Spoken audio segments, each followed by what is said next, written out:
Hello, it's John, your movie madman, and I'm back. So today is Book versus Film 7, which is quite an exciting one for me today, though this is a Netflix movie, as well as it being a book that I have on my Kindle, so I haven't really got a lot to show you, which is a bit of a pain in the arse. But if this film was available to buy on Blu-ray or 4K, I would definitely own it. Today we're talking about In the Tall Grass on Netflix versus the book In the Tall Grass. So this is probably the better one because it hasn't got a moving trailer. So this is my shining example for you. I was very excited about this film from when I saw the trailer.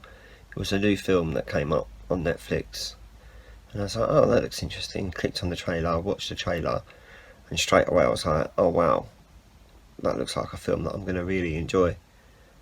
So then I watched the film on Netflix, and believe it or not, I really enjoyed it. Absolutely incredible film. I love what the film does with time, especially when they go into the tall grass. Funny that. When they go in the tall grass, the way time works inside the field, I thought was a very original idea. I loved the idea of that. And then during lockdown, the first lockdown, it was one of the first books I read, because I was like, I've got to get this book. I've got to see what it's like. It was just a short story as well. It's only like 150 pages or something like that. So for a Stephen King book, even though his son wrote most of it, Joe Hill's his son. I don't know if that was obvious, but yeah, I'm in for a book with Stephen King's name on it. It's a very short one, and it hits a lot of the points that the film hits as well. There are a few key points in the film that don't happen in the book. There are a lot of things that happen in the book, especially in the last quarter. The last quarter of the book is completely different to the end of the film, basically. But I don't really want to spoil the twist or the revelation at the end of the film or the book.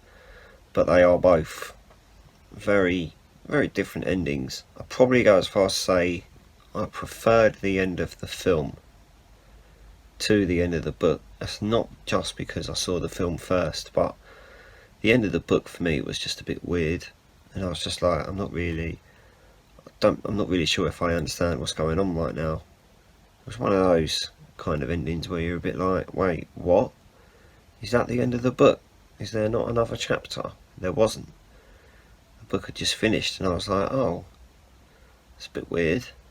Bit of a weird ending. So basically, In the Tall Grass is about a field of tall grass, a really, really big field of tall grass, and this brother and sister pull over next to this field because the pregnant sister needs to be sick, as you do when you're pregnant, and they hear a small child calling inside the field that he's lost, can't find his parents.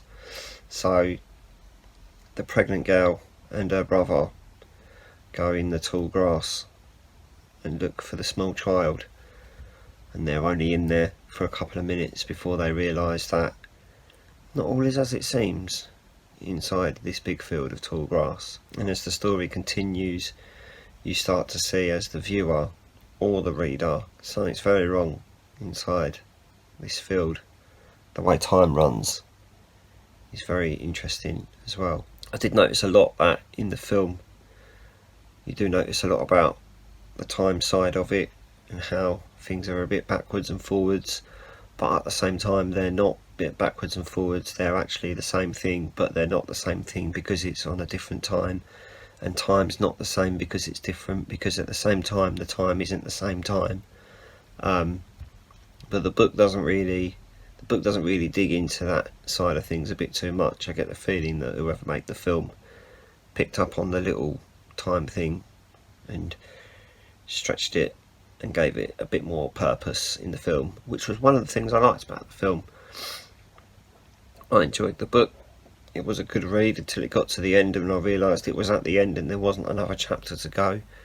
So the book doesn't really conclude, the book doesn't really leave you with a positive, whereas the film kind of does, in a way, depending on how you look at it. But I'll tell you what, it's probably be more inclined to swing to the other side and say I believe the film was probably better than the book.